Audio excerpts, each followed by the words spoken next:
ಸಾಕ್ಷಿನಾಶ ಕೊಲೆ ಪ್ರಕರಣದಂತಹ ಗಂಭೀರ ಪ್ರಕರಣದಲ್ಲಿ ಆರೋಪಿಗಳ ಮೇಲೆ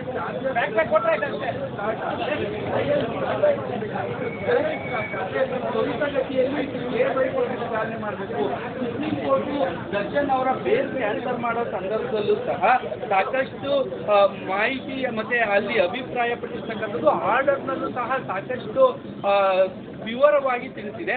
ಅಂದರೆ ಇಂತಹ ಗಂಭೀರ ಪ್ರಕರಣದಲ್ಲಿ ಹೈಕೋರ್ಟ್ ಬೇಲ್ ಕೊಟ್ಟಿರೋದು ಸರಿ ಇಲ್ಲ, ಮತ್ತೆ ಈ ಥರ ಅವರು ಹೊರಗಡೆನೆ ಬರೋಂಗಿರಲಿಲ್ಲ, ಅಂಥ ಕೇಸ್ನಲ್ಲಿ ಬೇಲ್ ಕೊಡಲಾಗಿದೆ. ಈ ಪ್ರಕರಣದಲ್ಲಿ ಗಂಭೀರ ಆರೋಪ ಇರ್ತಕ್ಕಂಥದ್ದು ಒಬ್ಬ ಸೆಲೆಬ್ರಿಟಿ ಆಗಿರೋದು ಕಾರಣಕ್ಕೆ ಅವ್ರಿಗೆ ಬೇಲ್ ಹೇಗೆ ಕೊಟ್ಟರು ಅನ್ನೋದು ಕ್ವಶನ್ ಮಾಡಿರ್ತಕ್ಕಂಥದ್ದು. ಮತ್ತು ಇಡೀ ಮತ್ತೆ ಫೆಸಿಲಿಟಿ ಏನು ಕೊಟ್ಟಿದ್ರು, ದರ್ಶನ್ಗೆ ಜೈಲಿನಲ್ಲಿ ಚೇರ್ ಹಾಕೊಂಡು ಒಬ್ಬ ರೌಡಿ ಶೀಟರ್ ಜೊತೆ ಕೂತ್ಕೊಂಡಿದ್ದಾಗಿರ್ಬೋದು, ಕಾಫಿ ಕುಡಿಯೋದಾಗಿರ್ಬೋದು, ಈ ಫೋಟೋಗಳೆಲ್ಲ ವೈರಲ್ ಆದ್ಮೇಲೆ ಇದನ್ನು ಗಂಭೀರವಾಗಿ ಸುಪ್ರೀಂ ಕೋರ್ಟ್ ಪರಿಗಣಿಸಿತ್ತು.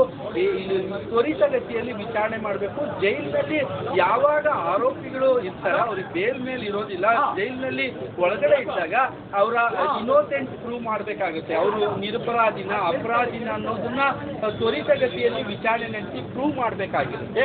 ಹೀಗಾಗಿ ತ್ವರಿತಗತಿಯಲ್ಲಿ